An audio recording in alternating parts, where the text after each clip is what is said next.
नमस्कार। मैं हूं डॉक्टर विनय बजरंगी। स्वागत है आपका लाइव एस्ट्रोलॉजी शो में। वैसे तो आप मेरे साथ यूट्यूब पे और फेसबुक पे और इंस्टाग्राम पे जुड़े रहते हैं। आप उसके अंदर रोज कुछ ना कुछ क्वेश्चन पूछते हैं और हर संभव मैं उसको आंसर करने की कोशिश करता हूं। लेकिन आप सब लोगों की विशेष डिमांड रहती है कि मैं जो हूँ लाइव भी आऊँ। मेरे ऑफिस में फ़ोन करके लोग कहते हैं कि मैं कब लाइव आऊँगा।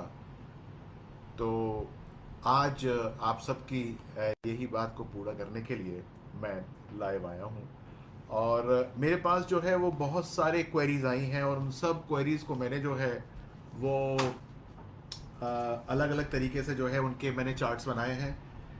चार्ट सारे मैंने प्रिंट भी कर लिए क्योंकि लगातार कंप्यूटर के ऊपर कुंडली बनाना उसमें टाइम वेस्ट होता है, और जबकि मेरे पास सारी डिटेल्स अवेलेबल हैं तो मैंने जो है वो एक एक चार्ट जो है वो बना लिया। तो आप देख सकते हैं कि मेरे पास जो क्वेरीज आई हैं वो कितनी आई हैं। तो कोशिश करता हूँ कि मैं अधिकांश क्वेरीज इसमें से लूँगा और उनको जो है वो सॉल्व करने की कोशिश करूँगा। तो सबसे पहली क्वेरी जो है वो मैं लेना चाहता हूँ वो अंतरा जी की लेना चाहता हूँ। उनके हस्बैंड का जो डेट ऑफ बर्थ है वो 13 फरवरी है 1990, 1:54 और बेतिया में उनका जन्म है। और उनका खुद का 12 जनवरी 1995 है, 11:45 और मुजफ्फरपुर में उनका जन्म है। तो जब मैंने इनकी कुंडली बनाई और इनकी जो प्रॉब्लम है वो मैरिड लाइफ इश्यूज हैं, प्रॉब्लम्स हैं, आपस में जो है वो बनती नहीं है और दिक्कत रहती है।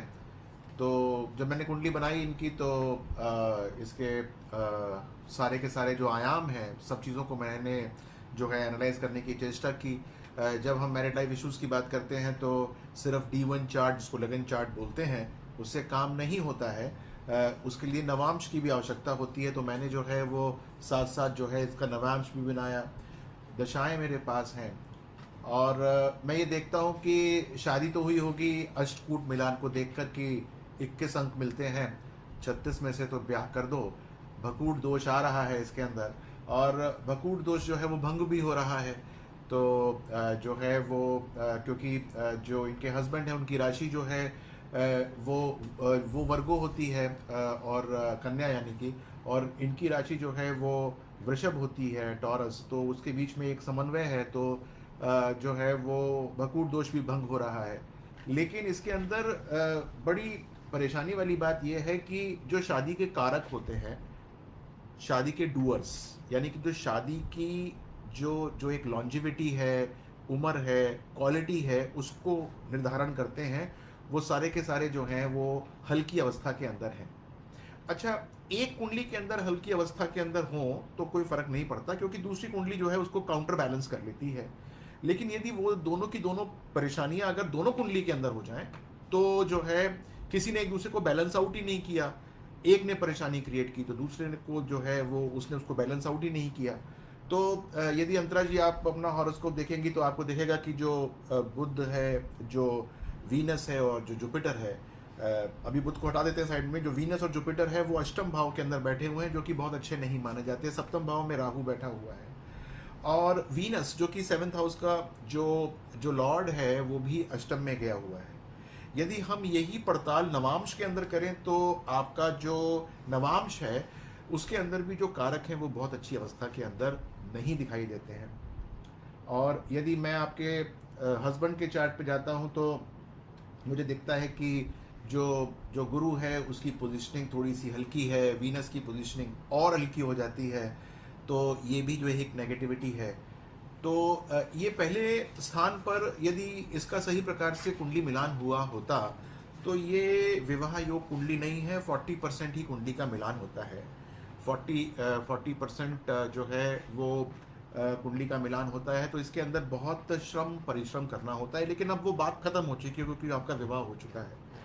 अब जब एक बार विवाह हो जाता है तो जो है वो हमको ये देखना होता है कि किस प्रकार से हम इसको ठीक कर सकते हैं। तो मैं आपको कुछ बातें बताना चाहूँगा और वो बातें जो हैं वो समझने की हैं।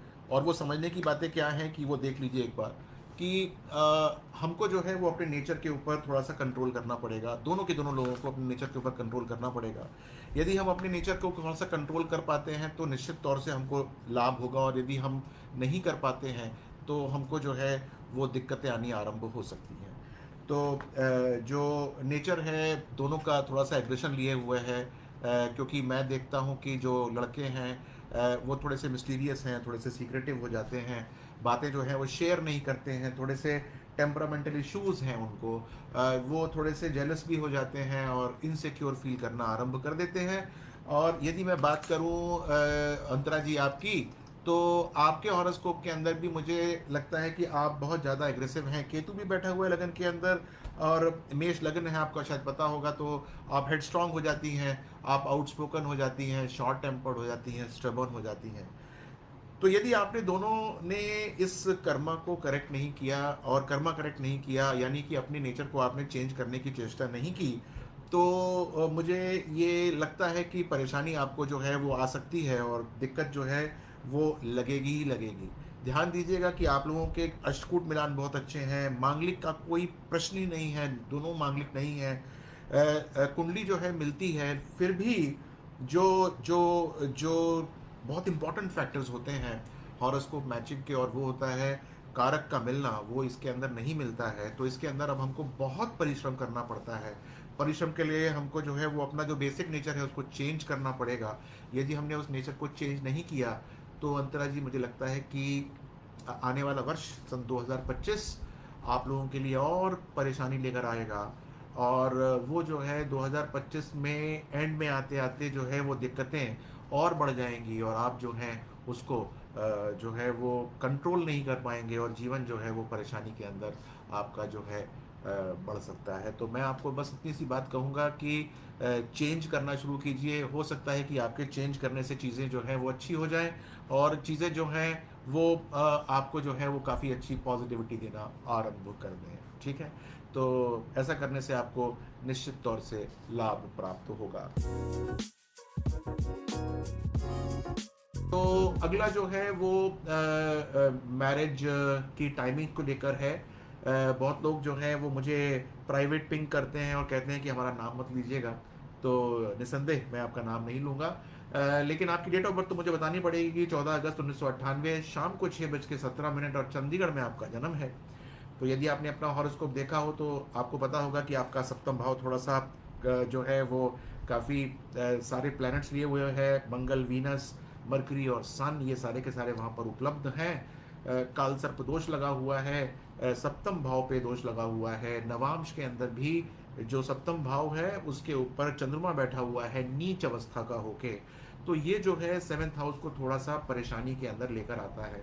तो यदि आपको ये लगता हो कि आपकी शादी जल्दी हो जाएगी क्योंकि अभी आपकी उम्र ज़्यादा नहीं हुई है, तो आपको मैं बताना चाहूँगा कि आपने बहुत अच्छे समय पर मुझे फ़ोन कर लिया, क्योंकि आपको कुछ उपाय करने पड़ेंगे, तभी जाकर लाभ प्राप्त होगा। और वो जो उपाय हैं वो ऐसे नहीं हैं कि जो है कोई पूजा पाठ में आपको बताने की चेष्टा कर रहा हूँ। आपको ये समझना पड़ेगा कि आपके जो हस्बैंड हैं होने वाले, वो कैसे होंगे, और आपको क्या अपेक्षाएं करनी चाहिए और क्या नहीं करनी चाहिए। देखिए, देखने में तो वो अच्छे होंगे, लंबे होंगे, लेकिन रंग उनका जो है वो दबा हुआ हो सकता है, जिसको हम बोलते हैं सांवले की तरफ हो सकता है। बिजनेस जो है करने में उनका रुझान होगा, लेकिन वो नौकरी करते होंगे, बहुत अच्छी नौकरी नहीं करते होंगे, मध्यम नौकरी होती है जो कि आपकी अपेक्षा के हिसाब से थोड़ी सी कम होगी। यानी कि यदि आप बहुत अच्छे जो है वो वर्क को तलाशने की कोशिश कर रहे हैं तो ऐसा मत कीजिएगा, क्योंकि आपको जो है वो लेट होगा इससे। दूसरी बात यह है कि बहुत बार होता यह है कि हम जो है प्रेम करने की चेष्टा करते हैं, और हम ये सोचते हैं कि हमारा प्रेम ही फलित हो जाए किसी प्रकार से। आपकी कुंडली के अंदर प्रेम करने के बहुत अच्छे मुझे जो है योग नज़र आते हैं। प्रेम के चलने के योग भी हैं, लेकिन बहुत दूर चलने के योग जो हैं मुझे नज़र नहीं आते हैं। इसका मतलब ये हुआ कि आपका प्रेम जो है वो विवाह के अंदर फलित नहीं होगा। जब विवाह के अंदर वो फलित नहीं होगा तो वो आपको परेशानी दे सकता है, और क्या दे सकता है कि आप एक गलत व्यक्ति के साथ विवाह के अंदर बन सकती हैं, और वो जो है बाद में आपके लिए जो है वो दुख का कारण जो है वो बन सकता है। तो मैं आपसे ये निवेदन करूंगा कि जैसे ही किसी को कोई आपको अच्छा लगने लग जाए, तुरंत ही जो है कुंडली मिला लीजिएगा उससे, ताकि जो है वो कारक एक बार मिल जाए, पता लग जाए कि हाँ इसके साथ जीवन काफ़ी अच्छा चलने वाला है, उसके बाद ही आगे जाइएगा। अन्यथा क्या होगा कि आप गलत चयन कर सकती हैं, थोड़ा सा लंबा चल सकती हैं। इसके केसेस में क्या होता है, क्योंकि गुरु थर्ड हाउस में बैठा है, तो हमको लगता है कि ये जो व्यक्ति हमारे साथ में है, ये हमारे साथ जीवन पर्यंत जो है वो रहने वाला है। तो हम 2-3 साल उसके साथ रहते हैं एसोसिएशन के अंदर, लेकिन 3 साल 2 साल के बाद होता यह है कि वो एसोसिएशन टूट जाता है, और जो जो भी हमने प्रयास किया होता है वो प्रयास समाप्त हो जाता है। उस समय हमारा मन जो है वो खिन्न हो जाता है, हमको लगता है कि यार हमने इतना टाइम इन्वेस्ट किया और फिर सेम दोबारा किसी और से करना पड़ेगा, तो फिर हमारे लिए 1-2 साल का फिर पॉज भी लग जाता है। तो इस प्रकार से विवाह के अंदर विलंब हो सकता है। तो मेरे कहने का मतलब ये है कि बहुत आपको मैं कॉशन दे रहा हूँ कि प्रेम संबंध को बहुत लंबा खींचने की ज़रूरत नहीं है। यदि किसी से प्रेम हो जाए तो फटाफट कुंडली मिलवा के और शादी का प्रस्ताव रखना पड़ेगा, और आपको उससे पता लग जाएगा कि जो लड़का है वो तैयार भी है कि नहीं है। और वो कहता है कि 1-2 साल लगेंगे, अभी मुझे अपना करियर बिल्ड करना है, तो आप समझ जाइएगा कि वो आपके लिए कदापि नहीं है। तो ध्यान दीजिएगा कि ये उपाय करने से आपको बहुत अच्छा लाभ मिलेगा। और हाँ, आप सबके लिए फेसबुक पे तो मैं आता हूँ, आपको पता ही है। इंस्टाग्राम पे भी मैं जो हूँ वो अपने कुछ ना कुछ रील्स जो है रोज़ डालने की चेष्टा करता हूँ। यूट्यूब के ऊपर भी मैं प्रोग्राम करता हूँ। आपको कोई प्रश्न पूछना हो, कभी आपको लगता हो कि ये प्रश्न जो है वो पूछना ज़रूरी है, तो आप जो है वो इन माध्यमों से मुझसे पूछ सकते हैं।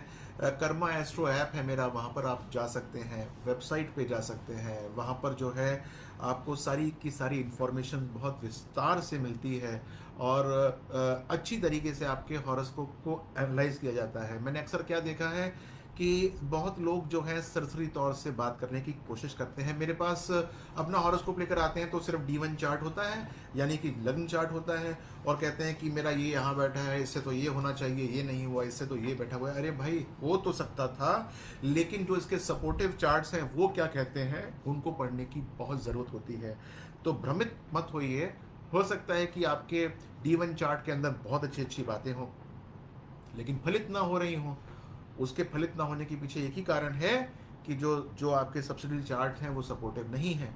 उल्टा भी हो सकता है कि आप हताश हो सकते हैं कि भाई मेरा जो D1 चार्ट है वो बड़ा कमज़ोर है, ये नीच का है, वो नीच का है, ऐसा खराब है, गलत नक्षत्र के अंदर पड़ा हुआ है। तब भी आपको निराश होने की आवश्यकता नहीं है, क्योंकि हो सकता है कि सपोर्टिव चार्ट जो हैं उसके बहुत अच्छे हों, और वो जो है वो आपको बहुत अच्छा बल प्रदान करते हों। तो निश्चिंत रहिए, जैसा भी हो, कुंडली के अंदर कुछ ना कुछ जो है वो चेंज या विस्तार किया जा सकता है। एस्ट्रोलॉजी को आप ये मत मानिए कि वो आपको ये बताने का टूल है कि आगे क्या होगा। टूल वो है कि आगे क्या होगा उसको हम कैसे परिवर्तित कर सकते हैं, ताकि जीवन को हम अच्छा कर सकें। आइए अब इस गुच्छे में से जो है एक और हॉरोस्कोप निकालते हैं। गुच्छा मैंने पहले भी दिखाया था कि बहुत भारी गुच्छा है, और जो है ये भी जो है मैरिज की टाइमिंग को लेकर है, और ये जो है कोमल व्यास जी का है, और ये 14 दिसंबर 1987 है, रात को 12:40 मुंबई महाराष्ट्र में इनका जन्म है। और इनका जो लग्न है वो लियो है। लियो का मतलब होता है सिंह लग्न होता है, और इनकी राशि कन्या है। वर्गो उत्तर फाल्गुनी नक्षत्र में ये पैदा हुई हैं। राहु की महादशा चल रही है इस समय। कुंडली के अंदर जो फैक्टर्स जल्दी विवाह को करते हैं वो सारे के सारे परेशानी के अंदर हैं। अब बात यह है कि जब इनका नवांश को मैं देखने की चेष्टा करता हूं तो नवांश के अंदर पॉजिटिविटी नहीं आती है, और यदि मैं इनके D16 चार्ट को देखने की कोशिश करता हूं तो वहां पर भी मुझे पॉजिटिविटी नहीं आती है। तो मुझे D60 यानी कि षष्ठ्यांशा को भी देखना पड़ेगा, क्योंकि वहां से मुझे ये संकेत मिल सकते हैं कि शादी कैसे होगी। ध्यान दीजिएगा कि बहुत बार संकेत जो हैं वो जाकर जो अंदर के जो डिविजनल चार्ट होते हैं वहां से प्राप्त होते हैं, और वहां से जो है ये संकेत मुझे निकालने पड़ते हैं। तो कोमल जी खुश हो जाइए, आपके लिए सन 2025 बहुत अच्छा होने वाला है। मैरिज के हिसाब से शादी आपकी हो सकती है।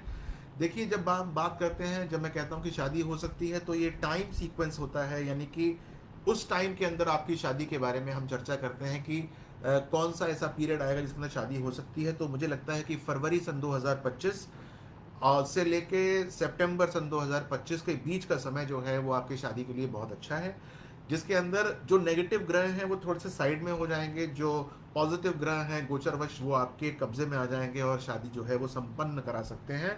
मई और जून ये 2 महीने हैं जिसके अंदर शादी होने की बहुत अच्छी संभावना मुझे नज़र आती है।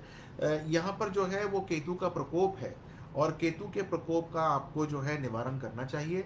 ध्यान दीजिएगा, बहुत बार कोमल जी होता ये है कि हम जो है वो उपाय D1 चार्ट के कर रहे होते हैं, जो कि हमको लाभ नहीं देते, क्योंकि जो ट्रिगर हो रहा होता है, जो एक्टिवेशन हो रहा होता है, वो किसी दूसरे जो है वो चार्ट का हो रहा होता है, वही विघन डाल रहा होता है, या वही आपको जो है एक लीज ऑफ लाइफ दे रहा होता है। तो आपको ये समझना चाहिए कि हमको उपाय क्या करना है। केतु का उपाय कर लीजिएगा।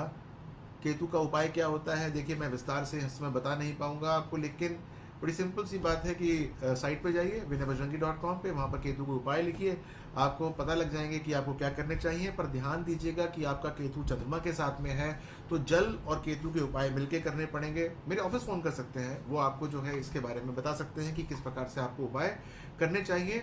निश्चित तौर से जो है वो आपको लाभ प्राप्त होगा। लेकिन ध्यान दीजिएगा, कोई भी आपका चार्ट देखेगा D1, वो कहेगा कि शादी अभी होना संभव नहीं है, क्योंकि इसके अंदर जो है जो योग है वो नो मैरिज योग है और वो एक्टिवेटेड है। तो उसके लिए हमको अंदर जाना पड़ेगा, जो डिविजनल चार्ट्स हैं उनको देखना पड़ेगा। D60 चार्ट जो है वो बहुत अच्छे संकेत इसके अंदर दे रहा है। तो all the best to you Komal ji, नमस्कार। अब मेरे पास जो अगला हॉरोस्कोप है वो भी टाइमिंग ऑफ मैरिज को लेके है, और निशा जी हैं, और इनका जो डेट ऑफ बर्थ मेरे पास है वो है 20 अगस्त 1999 1999, और रात को 11 बजे है, और दिल्ली में उनका जन्म हुआ है। तो यदि आपने अपना हॉरोस्कोप देखा हो निशा जी, तो आपको शायद ये पता होगा कि आप ज्येष्ठा नक्षत्र के अंदर पैदा हुई हैं, और आपकी राशि जो है वो वृश्चिक है। वृश्चिक राशि स्कॉर्पियो होती है, और यहाँ पर बात ये होती है कि हम बहुत जल्दी टेंशन में आ जाते हैं, क्योंकि यहाँ पर चंद्रमा जो है वो नीच अवस्था का होता है। आपका जो लग्न है वो मेष है, एरीज। आपके ऊपर शुक्र की महादशा लगी हुई है, और उसमें मंगल का अंतर लगा हुआ है। अब ध्यान देने की बात यह है कि शादी कब होगी। ध्यान देने वाली बात का मतलब ये है कि कौन कौन इसके अंदर विघ्न डाल सकता है। भाई, आपको प्रेम हो सकता है। प्रेम या तो आपके घर वालों को अच्छा नहीं लगेगा, या लड़के के घर वालों को अच्छा नहीं लगेगा। जब मैं यह कह रहा हूं तो इसका मतलब दोनों के घर वालों को अच्छा नहीं लगेगा। आप और लड़का जो जिससे आप प्रेम करती होंगी उनको वो ये बात ज़्यादा बहुत अच्छी नहीं लगेगी। हो सकता है कि आप जो हैं वो इसके विरोध भी रहें। लेकिन ध्यान दीजिएगा कि आपका जो हॉरोस्कोप है वो बहुत अच्छा नहीं है लॉन्जेविटी ऑफ मैरिज को लेकर, यानी कि शादी के बाद शादी की उम्र की बात कर रहा हूँ मैं। लंबी होनी चाहिए ना, एक बार शादी हो गई तो हो गई, उसके बाद तो जो है वो उन्हीं के साथ चैन की बंसी बजनी चाहिए। तो ये हॉरोस्कोप थोड़ा सा हल्का होता है। अब इसका मतलब ये हुआ कि इसका कार्ड क्या है, इसका उपाय क्या है। इसका उपाय जो है वो मैचिंग ऑफ चार्ट्स है, यानी कि जो चीज़ आपकी कुंडली में हल्की है वो लड़के की कुंडली में अच्छी होनी चाहिए। ध्यान दीजिएगा कि जब ऐसी बात होती है तो मैचिंग ऑफ चार्ट जरूरी होती है, और मैचिंग ऑफ चार्ट जब जरूरी होती है तो इसका मतलब ये हुआ कि प्रेम यदि आप किसी से करते हैं तो उससे भी हॉरोस्कोप मांगना या डेट ऑफ बर्थ मांगने में आपको बिल्कुल भी हिचकिचाहट जो है वो नहीं होनी चाहिए। सन 2025 में आपका विवाह हो जाएगा जी, हो जाएगा, अक्टूबर से लेके फरवरी तक। लेकिन हॉरोस्कोप को मैच कर लीजिएगा, क्योंकि मुझे संदेह ये है कि जिससे आपका विवाह होगा, यदि वो आपकी पसंद का हो गया और आपने हॉरोस्कोप नहीं मिलाया, तो ये जुपिटर आपके हॉरोस्कोप के अंदर जो कि लॉन्जिविटी ऑफ मैरिज का कारक है, वो मैरिज को चलने जो है वो नहीं देगा। आपके लिए परेशानी बहुत हद तक क्रिएट कर सकता है। तो मैं आपको फिर बताना चाहूँगा कि मैरिज होना जो है वो अच्छी बात है, लेकिन मैरिज चलना ये बहुत ज़रूरी बात है। तो मैरिज किसके साथ हो, कैसे हो, कैसा आपका जीवन साथी होगा, ये जानना बहुत ज़रूरी होता है। बहुत सा लोग जो होते हैं वो कॉन्सेप्शन बनाते हैं कि मेरे को जो है वो IAS IES या फिर गवर्नमेंट सर्वेंट, या फिर मुझे बहुत अच्छी काम करने वाली MBA, या बहुत अच्छे जो है वो ऑफिस में काम करने वाली जिसके पास बहुत अच्छे पैसे आते हों वो, या बहुत अच्छी एजुकेटेड होना चाहिए मेरा स्पाउस। बहुत अच्छी बात है, ललक तो सबकी होती है कि बहुत अच्छा हो, लेकिन कुंडली तो भी तो कुछ कहती है। होता यह है कि कुंडली के अंदर आपके जो विचार हैं और जो कुंडली के विचार हैं वो यदि उसके मतभेद हो जाए तो एक योग होता है कुंडली में जिसको बोलते हैं विवाह में विलंब, वो एक्टिवेट हो जाता है। यानी कि आपके पास जो भी रिश्ते आते हैं आप सोचते हैं कि नहीं नहीं नहीं, ये वो नहीं है जो मेरे सपने का राजकुमार या राजकुमारी थी, और आप जो है करते ये हैं कि एक के बाद एक के बाद एक के बाद एक जो है वो रिश्ते देखना आरंभ कर देते हैं, और फिर उसके अंदर आप जो है ना चाहते हुए भी लॉन्जिविटी ऑफ मैरिज जो है जो विवाह के अंदर विलंब होता है उसको एक्टिवेट कर देते हैं। तो ऐसा मत होने दीजिएगा। जो है वो आपका जीवन साथी वो कैसा होगा इसके बारे में ज़रूर चर्चा कर लीजिएगा। मैंने ना एक बात और काफ़ी विस्तार से अपनी वेबसाइट पे समझाई है कि आपकी कुंडली के अंदर आपका जीवन साथी कैसा होना चाहिए। क्या नौकरी करता होगा, बिजनेस करता होगा, नौकरी अभी करता होगा, बाद में नौकरी छोड़ के बिजनेस तो ना कर देगा, आपकी तनख्वाह के ऊपर तो आश्रित नहीं हो जाएगा या हो जाएगी। ऐसा तो नहीं कि आज जो मैं देख रहा हूं या देख रही हूं कल उसके अंदर स्थिति विपरीत हो जाएगी। ऐसा तो नहीं कि जो व्यापार वो अभी करता है उसको छोड़ के कोई और व्यापार कर दे और लोन ले ले और ऐसा कर ले वैसा कर दे, घर जो है अस्त व्यस्त हो जाए। ये सारी की सारी बातें जो हैं वो आपके हॉरोस्कोप के द्वारा देखी जा सकती हैं, पढ़ी जा सकती हैं। सिर्फ क्या करना होता है कि हॉरोस्कोप को ये देखना होता है कि कोई अच्छा व्यक्ति जो एक अच्छा एस्ट्रोलॉजर वो ये सब बातें देख ले। बहुत बार एक बात मैं आपको बताऊं कि बहुत बार कुंडली के अंदर योग नेगेटिव होते हैं, ठीक है, लेकिन उसका एक्टिवेशन ही नहीं होता। यानी कि मान लीजिए कि आपका हस्बैंड या आपकी वाइफ के कुंडली में या आपकी कुंडली में ऐसा दिखाई देता है कि वो पैसे बहुत खर्च करने वाला है और लॉस कर देगा या फिर बिल्कुल जो है दरिद्र हो जाएगा। अब अगर ये जो दशा है और ट्रांजिट है वो हम रीड करें और लगे कि जब वो 90 साल का होगा तब आएगी, तो उससे फर्क क्या पड़ता है, वो योग ही एक्टिवेट नहीं हुआ हॉरोस्कोप के अंदर। और बहुत बार क्या होता है, एक बहुत छोटा सा योग होता है जिसको हम नज़रअंदाज कर देते हैं। हम छोड़ते हैं यार ये क्या फर्क पड़ता है, बहुत छोटा सा योग है, 3 महीने के लिए आएगा और फिर चला जाएगा, और उस 3 महीने में ही कबाड़ा कर जाता है। यानी कि उसमें ही पूरी की पूरी जीवन को अस्त व्यस्त कर देता है। तो सही तरीके से कुंडली को पढ़वाना, सही समय पर पढ़वाना, ये नितांत आवश्यक है। तो आइए गुच्छे में से एक कुंडली और निकालता हूं और उसको जो है पढ़ने की चेष्टा करता हूं। ये जो है वो कुंडली है चिंकल जी की, और इनकी डेट ऑफ बर्थ है 5 अगस्त 1992 और रात को 11 बजे। इनका जन्म उत्तर प्रदेश अलीगढ़ का है। तो चिंकल जी, यदि आपने अपना हॉरोस्कोप देखा होगा तो आपको शायद ये पता होगा कि आप विशाखा नक्षत्र के जातक हैं, और आप जो है आपका मून साइन जो है वो तुला है, तुला मतलब लिब्रा, और आपका जो लग्न है वो मेष है, मेष मतलब एरीज। बुध की आपके ऊपर दशा लगी हुई है और आप जानते हैं कि अरेंज मैरिज होगी कि लव मैरिज होगी।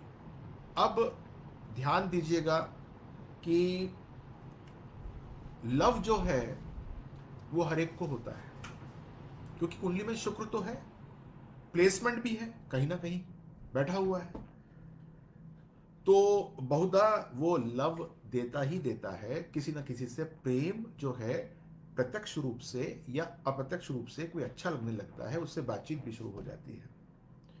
लेकिन ये प्रेम जो है वो विवाह के अंदर फलित होगा कि नहीं होगा, ये कुंडली के अंदर छुपा होता है। ये बात लोग पूछने की चेष्टा करते हैं, लेकिन एक बात ये नहीं पूछने की चेष्टा करते हैं, वो ये है कि ये प्रेम जो हो गया है वो फलित होना भी चाहिए कि नहीं होना चाहिए। जी हाँ, गलत अगर सपोज व्यक्ति मिल जाए और उसके साथ प्रेम हो जाए और फिर वो विवाह के अंदर परिवर्तित हो जाए तो बाद में युद्ध शुरू हो जाता है, परेशानियां बढ़ जाती हैं। तो क्वेश्चन ये होना चाहिए कि जिससे प्रेम हुआ है उससे जो विवाह है वो होना भी चाहिए कि नहीं होना चाहिए। आजकल के युग में मेटलिस्टिक लोग ज़्यादा हैं। हर चीज़ जो है वो तोल मोल के देखते हैं, तो ये भी ज़रूर तोल मोल के देख लेना चाहिए, क्योंकि सब चीज़ें ठीक हैं जीवन में, बहुत अच्छा है, लेकिन यदि दाम्पत्य जीवन के अंदर परेशानी आ गई तो वो बाकी सारी चीज़ें जो अच्छी होती हैं वो बुरी लगने लगती हैं, उसकी तरफ मन ही नहीं करता।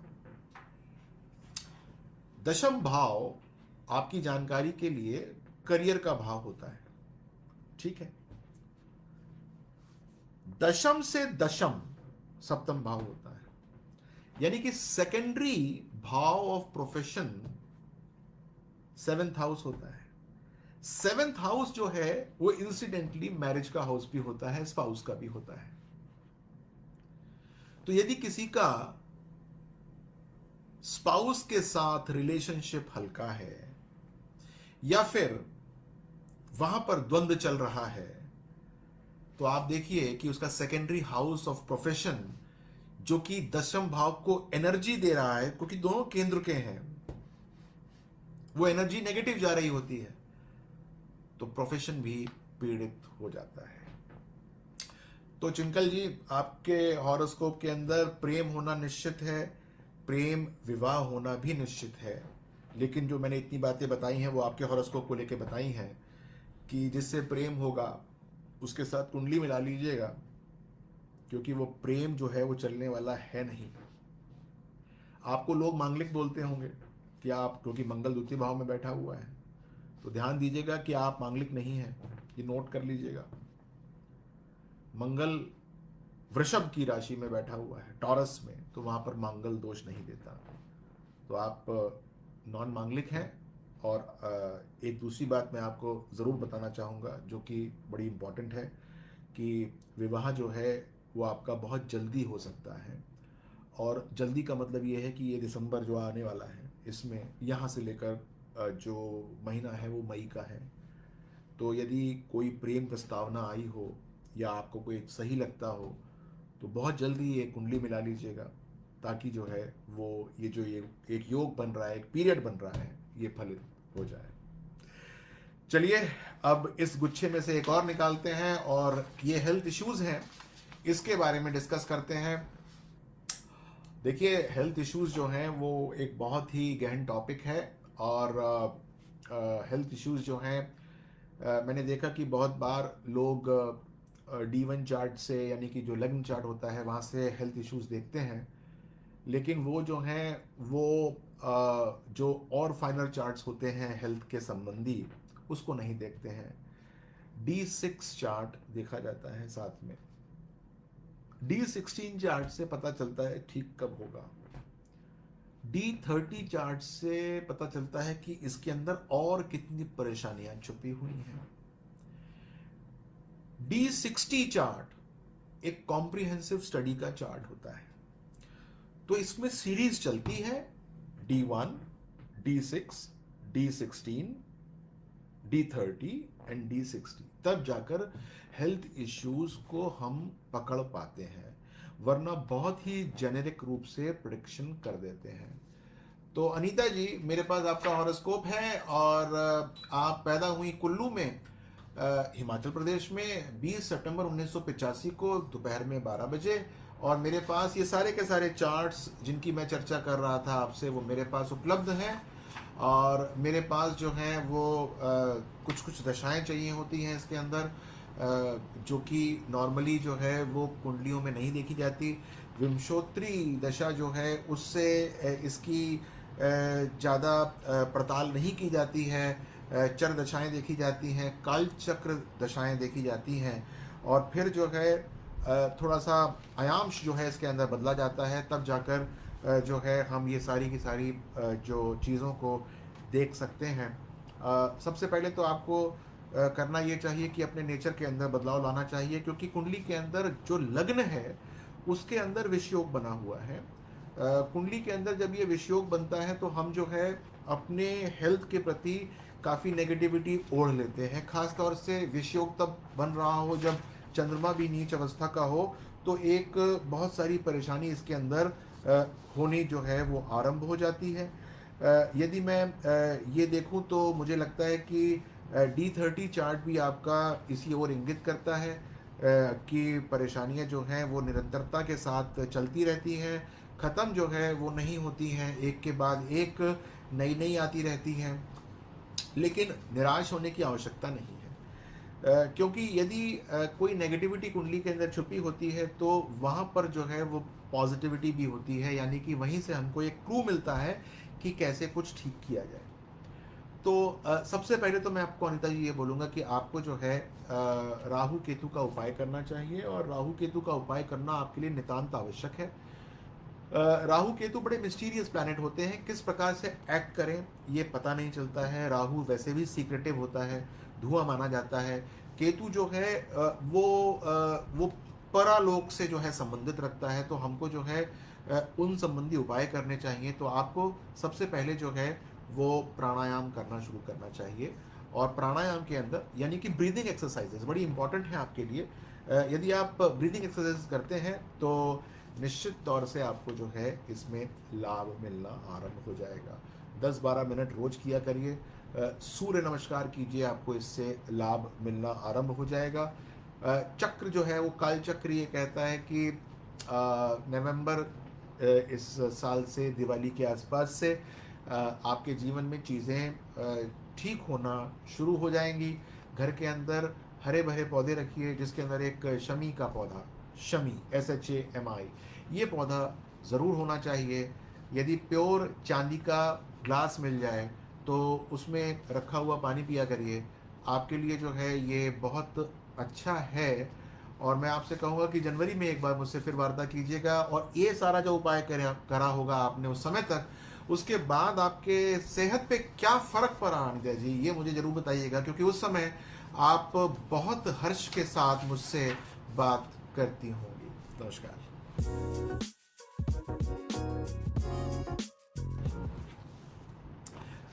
बड़े मैं देखिए फिर इन कुछ में से मैं जो हूँ जो है वो निकालना चाहता हूँ। मैं कहना चाहता हूँ कि आपका प्रेम इतना मिल रहा है मुझको, लगातार जो है वो कुंडली आती जा रही है मेरे पास, क्योंकि आप लोग जो है वो फेसबुक के ऊपर अभी भी डाल रहे हैं, और मुझसे जो है वो अपने क्वेश्चंस को पूछ रहे हैं। आपने फिर एक मैरिज टाइमिंग को लेकर जो है एक प्रियंका जी का जो है वो प्रश्न आया है। मेरठ में पैदा हुई 10 दिसंबर 1987 सुबह 8:30 बजे, और अश्लेषा नक्षत्र की जातिका है। जो लग्न है वो गुरु है, यानी कि सजिटेरियस है, धनु। और चंद्रमा जो है वो जिस राशि में है वो कर्क राशि है, तो कर्क राशि की जातिका होती हैं। वीनस में शनि की दशा चल रही है। अब वीनस जो है वो और शनि का तत्व बिल्कुल डिफरेंट है, यद्यपि हैं तो दोस्त, लेकिन दशा के अंदर जो है लाभ नहीं देते हैं। 2027 जनवरी तक की ये दशा है, बहुत नेगेटिविटी दे सकती है। इसमें आपको निश्चित तौर से कुछ उपाय करना चाहिए। यदि आपने अच्छा उपाय इसके अंदर किया तो लाभ हो जाएगा। मरकरी बुध जो है वो एक बंधन योग के साथ बैठा हुआ है, सूर्य और शनि के साथ, वो एक नेगेटिविटी पोज कर सकता है आपके लिए। तो मैं आपसे सिर्फ ये कहूँगा कि हमको जो है वो कुछ ऐसे उपाय करने चाहिए जिससे कि ये जो मैरिज की टाइमिंग है वो हमारी जो है वो फलीभूत हो जाए। और वो मैरिज टाइमिंग जो है वो कौन सी होगी आपकी, अगले साल हो सकती है, अगले साल में अक्टूबर के बाद हो सकती है, लेकिन सही मायने में जो होगी वो जनवरी सन 2027 के बाद होगी। लेकिन जो मैंने अक्टूबर सन 2025 का समय दिया है आपको, उसके अंदर एक बहुत छोटी सी जो है आशा की किरण नज़र आती है, जिसके अंदर आपकी मैरिज की टाइमिंग हो सकती है। ध्यान देने वाली बात यह है कि आप जो हैं बहुत ज़्यादा चूज़ी मत बनिए, और आपके करियर के अंदर काफ़ी अच्छी पॉजिटिविटी जो है वो जो आप देखती हैं उसके अंदर भी नेगेटिविटी है। जो कि पॉजिटिविटी की मैं बात कर रहा हूँ वो जनवरी सन 2025 से आरंभ हो जाएगी, और हो सकता है कि मार्च अप्रैल मई के बाद आपको अपने स्थान का परिवर्तन हो जाए, यानी कि जॉब का परिवर्तन हो जाए। जॉब का परिवर्तन होते ही आपको ऐसा किसी व्यक्ति के साथ सामना हो सकता है जो कि आपके जीवन के अंदर आकर रंग भर सके। तो प्रियंका जी उस समय का इंतज़ार कर सकती हैं। इन द मीन टाइम आप जो हैं 11वें भाव में मंगल बैठा हुआ है, मंगल जो है उसका संबंध राहु के साथ हो रखा है, 11वां भाव कम्युनिकेशन का है। तो फ्रेंड्स और रिलेटिव्स का जो एक ऑप्शन होता है ये आपका बहुत अच्छा खुला हुआ है। तो आप जो है फ्रेंड्स, रिलेटिव, और राहु का मतलब हो गया इंटरनेट, यानी कि एप्लीकेशंस वगैरह के ऊपर जाकर अपने लिए रिश्ता देख सकती हैं। एग्रेशन या एग्रेसिव तरीके से आप जो है मार्च सन 2025 के बाद देखिएगा, क्योंकि तब से आपका स्थान भी परिवर्तन हो जाएगा, जॉब भी परिवर्तन हो जाएगा, एक नए परिवेश पे पहुंच के हो सकता है कि आपका सामना उस व्यक्ति से हो जाए जिसके साथ आप अक्टूबर नवंबर के अंदर विवाह कर लें। बुध आपकी कुंडली में बाधा प्रस्तुत करता है। बुध बाधकेश है, obstructor. Budh is the chief, Mercury is the chief obstructor in your horoscope. Mercury की पूजा कर लीजिएगा। कैसे पूजा करनी है, विस्तृत एक विधा है, तरीका है, वेबसाइट से देख सकती हैं vinaybajangi.com पे, या मेरे ऑफिस में फ़ोन कर लीजिएगा, वहाँ से, आज नहीं कल, वहाँ से पूछ लीजिएगा, वहाँ से आपको बहुत अच्छा जो है वो मिल जाएगा कि कैसे आपको करनी चाहिए। तो चलिए इस गुच्छे में से एक और जो है वो कुंडली निकालता हूँ। पता नहीं सारे हो पाएंगे कि नहीं, लेकिन फिर भी कोशिश करता हूँ। अनमोल जी का जो है हॉरोस्कोप है, और ये जानना चाहते हैं कि किस तरीके का बिजनेस वो कर सकते हैं। और ये इनकी डेट ऑफ बर्थ है 7 सितंबर 1994 और 10:30 उत्तर प्रदेश बुलंदशहर में इनका जन्म हुआ है। तो ये जानना चाहते हैं कि किस प्रकार से जो है वो ये बिजनेस कर सकते हैं और कौन कौन से बिजनेस ये करेंगे तो उनको लाभ होगा। तो अनमोल जी, बिजनेस जो है वो आप एक कर सकते हैं, फैमिली बिजनेस कर सकते हैं, फैमिली में कोई चल रहा हो तो, क्योंकि बहुत बलिष्ठ योग बिजनेस करने का नहीं है। कौन सा कर सकते हैं ये तो बात की बात है, बलिष्ठ योग बिजनेस का होना चाहिए।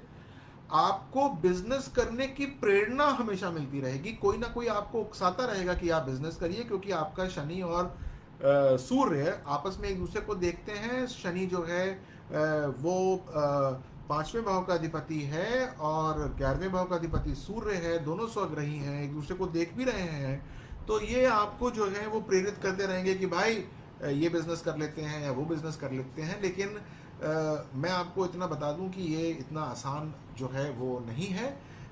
आप बिजनेस करेंगे, धन खोएंगे और लाभ प्राप्त नहीं होगा आपको। तो आपको बिजनेस जो है वो ना करके नौकरी करनी चाहिए। नौकरी करने का मतलब ये हुआ कि आपकी कुंडली में छठा भाव सप्तम भाव से ज़्यादा मजबूत भी है, यानी कि बंधत्व के अंदर जो है आपको ज़्यादा लाभ मिल रहा है। मैं आपको यहाँ पर एक छोटी सी बात बताना चाहूँगा कि ये मत सोचिए कि आप नौकरी करते हैं तो आपकी कुंडली में धन योग नहीं है या लक्ष्मी योग नहीं है। बहुधा लक्ष्मी योग या धन योग की चाबी कहाँ छुपी होती है ये देखा जाता है। चाबी का मतलब यह है कुंजी कहाँ छुपी हुई है। वो धन योग खुल किससे रहा है, छठे भाव से खुल रहा है कि सप्तम भाव से खुल रहा है। छठे भाव का मतलब ये हुआ कि आप किसी के अधीनस्थ होकर काम करके उसको खोल रहे हैं, या फिर आप जो है खुद का काम करके खोल रहे हैं।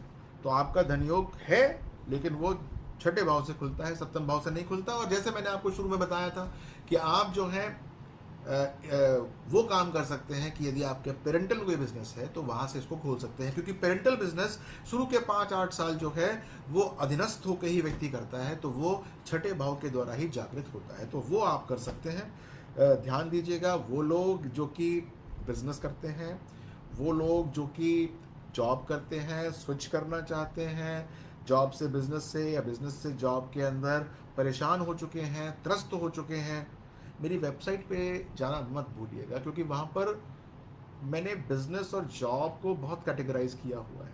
आप जब पढ़ेंगे तो आपके चक्षु खुल जाएंगे, आपको ये पता चल जाएगा कि एस्ट्रोलॉजी की नॉलेज जो है वो हॉरोस्कोप को देखने में कितनी डीप होती है और क्या क्या चीज़ें आपको पता चल सकती हैं, किस प्रकार से आपको परिवर्तन करना है तो कैसे करना है, कब करना है, करना भी है कि नहीं करना है। बहुधा क्या होता है कि कुंडली के अंदर छद्म योग होता है, यानी कि बेवकूफ़ बनाने वाला योग होता है। कुंडली के अंदर लक्ष्मी योग तो है, फलित भी होने वाला है, जॉब कर रहे हैं, अच्छी प्रमोशन, कहीं पर ट्रांसफर होने वाला है, लेकिन छद्म योग जागृत है और वो आपको क्या करना चाहता है कि वो चाहता है कि आप ये नौकरी वोकरी छोड़ो, बिजनेस चालू कर लो। आपने क्या किया कि एन जब आपका प्रमोशन होने वाला हो, आपने त्यागपत्र लिख के दे दिया कि मैं नहीं करता और मेरे को बिजनेस करना है, क्योंकि आपको तो ये लगता है कि ये जो नौकरी आप कर रहे थे वो आपके कंधे पे चल रही है, आपके भाग्य से जो है मालिक खा रहा है। नौकरी दी आपने छोड़, और उसके बाद आपने कर दिया बिजनेस। तो यानी कि वो जो अवधि थी जिसके अंदर लक्ष्मी योग फलित हो रहा था वो निकल गई। अब अपने घर से पैसे लगा के आप बिजनेस को चालू कर रहे हैं। शुरू में अच्छा हो रहा है, जिन लोगों ने आपको सहायता करने के लिए हाँ बोला था वो सहायता भी छोटी मोटी कर रहे हैं, लेकिन 3 साल निकल गए और अब तक ऐसा नहीं हो पाया कि पैसे उतने बचा पाए हों जितने की नौकरी में बच रहे थे। फिर धीरे धीरे आप खिन्न होना शुरू हो जाते हो, परिस्थितियों को दोष देना शुरू कर देते हो, घर के अंदर नेगेटिविटी आनी शुरू हो जाती है, बीवी बच्चों से परेशानी, उनसे झगड़ा झंझट, ये वो, माँ बाप के साथ जो है तू मैं हो रही है, दोस्तों यार से जो है वो अनबन हो रही है। ऐसे मत होने दीजिएगा, क्योंकि जब आप इतने क्रूशल डिसीजंस को लेकर जाना चाहते हैं लाइफ में, तो उससे पहले किसी समझदार व्यक्ति से जिसको हॉरोस्कोप की बारीकियां पता हो। फिर बताऊंगा कि बारीकियां आपका D1 चार्ट अकेला नहीं होता, उसके साथ में आपके अन्य सपोर्टिव चार्ट्स होते हैं, D10, D12, D60, कहाँ कहाँ पिटफॉल्स होंगे, D30, ये सब पढ़े जाते हैं। यदि आपने सही व्यक्ति से अपना हॉरोस्कोप पढ़वाया तो उसके डिसीजन के ऊपर आपको आत्म केंद्रित होना चाहिए, और उसके बाद आप देखिए कि आपको कभी भी दिक्कत नहीं आएगी। ठीक है, आइए अगले क्वेश्चन पे चलते हैं, और इस गुच्छे में से जो है वो अगला क्वेश्चन लेते हैं। ये जो क्वेश्चन है वो सेकंड बेबी का है। ओ, अलका जी हैं, ये कहती हैं कि मेरी डेट ऑफ बर्थ 17 नवंबर 1985 की है, 12:57, और राजस्थान में बरसन में ये पैदा हुई है, बरन में ये पैदा हुई हैं, और कुछ समय से प्रयास कर रही हैं, लेकिन जो है वो द्वितीय संतान जो है वो नहीं हो रही है। और कुंडली यदि आपने देखी हो अलका जी अपनी, तो आपको ये शायद पता होगा कि आपका नक्षत्र जो है वो उत्तराषाढ़ा है, और आपका जो लग्न है वो कुंभ है, कुंभ लग्न के ऊपर से शनि जा रहे हैं इस समय।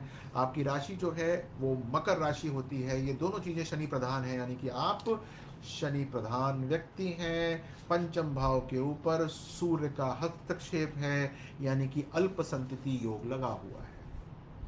अब एक दो बातें बताना चाहूँगा इनके क्वेश्चन को आंसर करने से पहले, कि बच्चे के लिए 2 लोगों की जरूरत पड़ेगी, हस्बैंड और वाइफ की। एक कुंडली से बच्चे का पूर्ण रूप से अवलोकन नहीं हो सकता, पड़ताल नहीं हो सकती। तो अलका जी या और वो लोग जो कि बच्चों के बारे में जानना चाहते हैं, तो कभी भी एक हॉरोस्कोप ना दें, वो हमेशा जो है वो 2 हॉरोस्कोप ही दें, अपने और अपने हस्बैंड का, और वहीं से जो है ये बातें मैं देख के बता पाऊँगा। मैं बता पाऊँगा कि किस प्रकार से जो है वो नेगेटिविटी चल रही है, प्राकृतिक रूप से संभव है, या आपको जो है वो मेडिकल असिस्टेंस लेनी पड़ेगी, और अगर लेनी पड़ेगी तो कितनी लेनी पड़ेगी, कब लेनी पड़ेगी, कब जो है वो गोचर जो है वो अच्छा है आपके लिए, कौन सी टाइमिंग्स आपके लिए अच्छी हैं, कब आपके शुभकारी नक्षत्र जो हैं वो फलित हो रहे हैं, और कब जो है अशुभकारी नक्षत्र हैं। बहुधा होता यह है कि हम जो है वो इन सब चीज़ों की परवाह नहीं करते, और हम जो है वो एक परवाह ना करके जब अपने प्रयास में जाते हैं तो हमको लाभ प्राप्त नहीं होता है।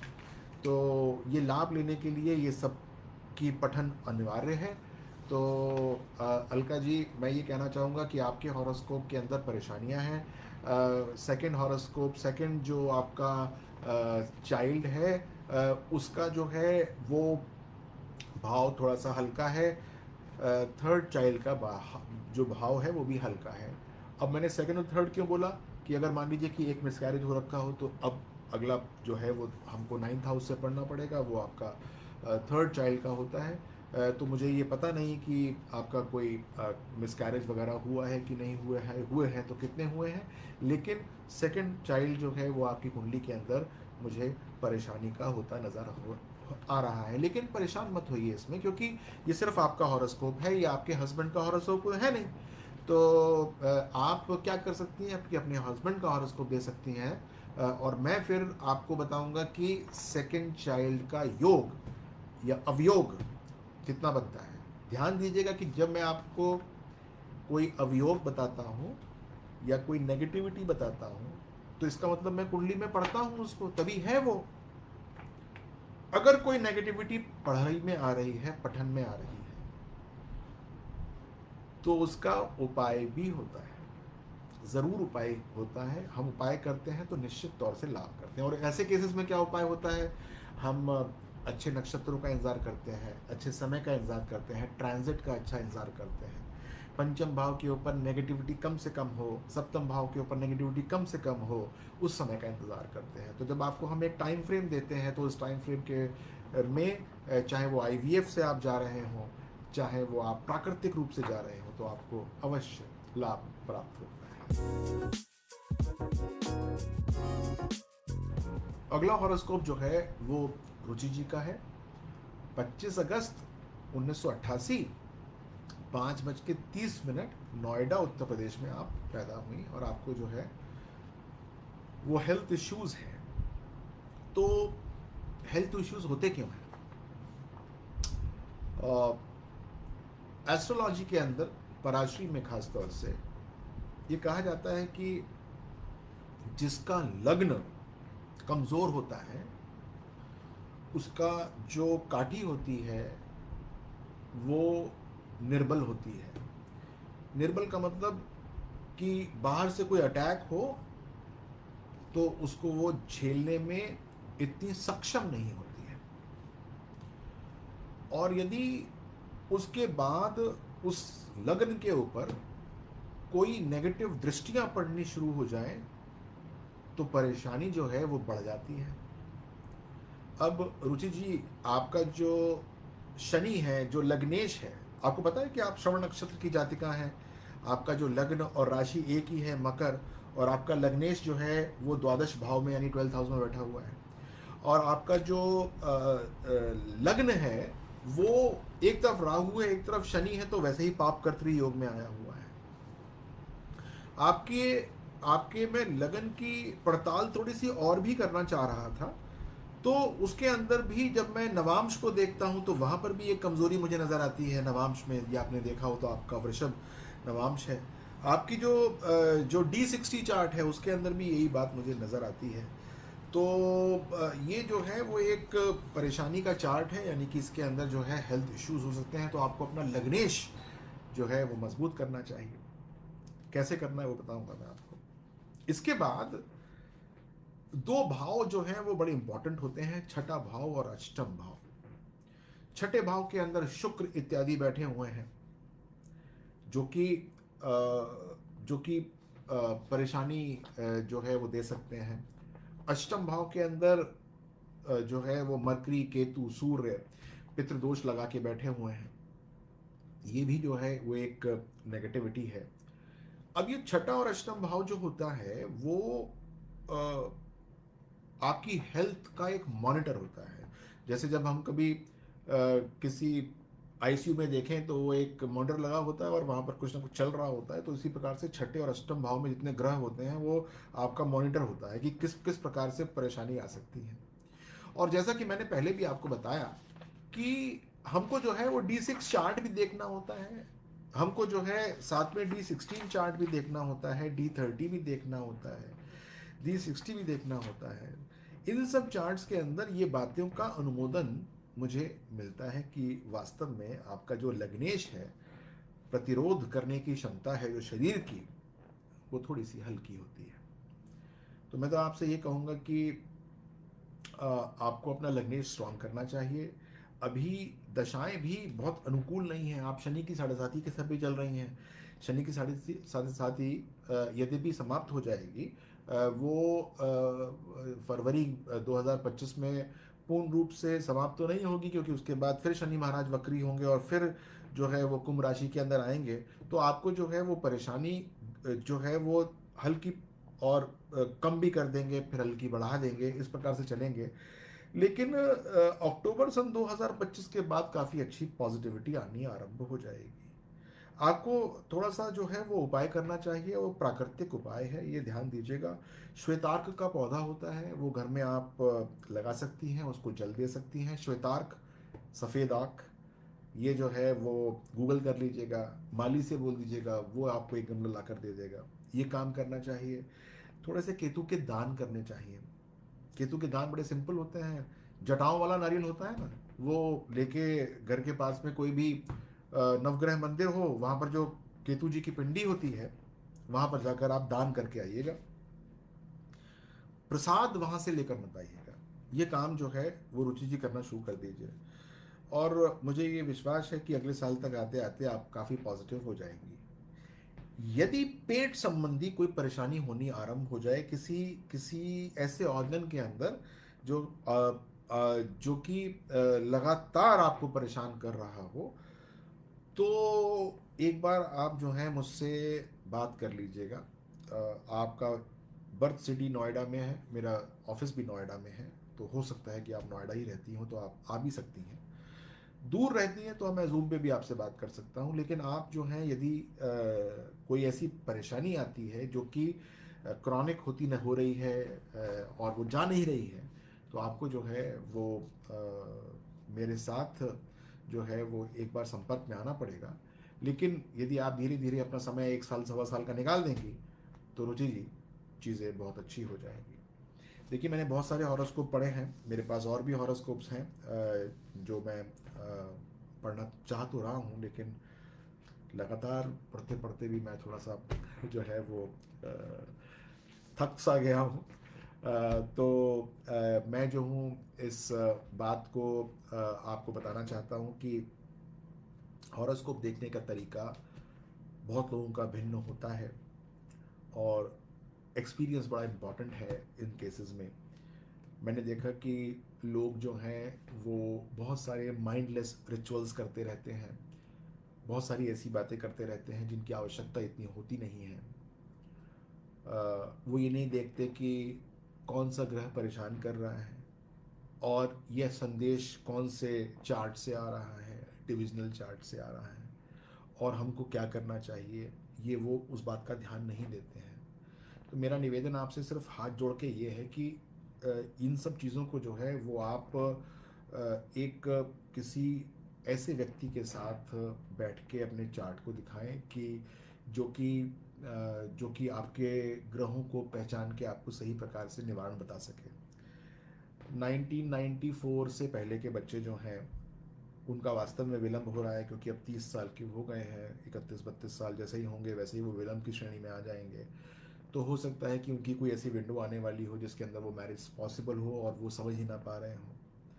वो लोग जो कि अपने बिजनेस को परिवर्तित करने की चेष्टा कर रहे हैं, उन लोगों को से भी मेरा आग्रह है कि आप जो है ऐसे मत करिए कि बिजनेस चेंज कर दीजिए, एक्सपैंड कर दीजिए। गलत दिशाओं के अंदर एक्सपेंशन जो होता है वो क्लोजर हो जाता है बिजनेस का। और कोई आपकी बात हो जो कि आपको मुझसे पूछनी हो, तो आप जो है पिंग कर सकते हैं। ध्यान दीजिएगा कि आप यदि मेरे साथ जुड़े नहीं हैं तो जुड़ जाइएगा, उससे भी मेरा मनोबल थोड़ा सा बढ़ जाता है। थोड़ा सा लाइक वाइक कर दिया करेंगे तो मुझे लगेगा कि मेरा कंटेंट ठीक है, मैं सही, लोग यही चाहते हैं। वरना मैं फिर सोचता रहता हूँ कि कंटेंट कौन सा लोगों को पसंद है वही दूँ। तो आप बीच में लाइक भी कर दीजिएगा, इससे मेरा उत्साह और प्रोत्साहन होता है। और कोई विशेष प्रश्न हो, कोई विशेष एस्ट्रोलॉजिकल क्वेश्चन हो, तो वो आप फेसबुक के ऊपर पूछ सकते हैं। मैं उसको आंसर करने में भरसक प्रयत्नरत रहूँगा। इसी सारी उसके साथ मैं आपसे आज्ञा चाहता हूँ। नमस्कार।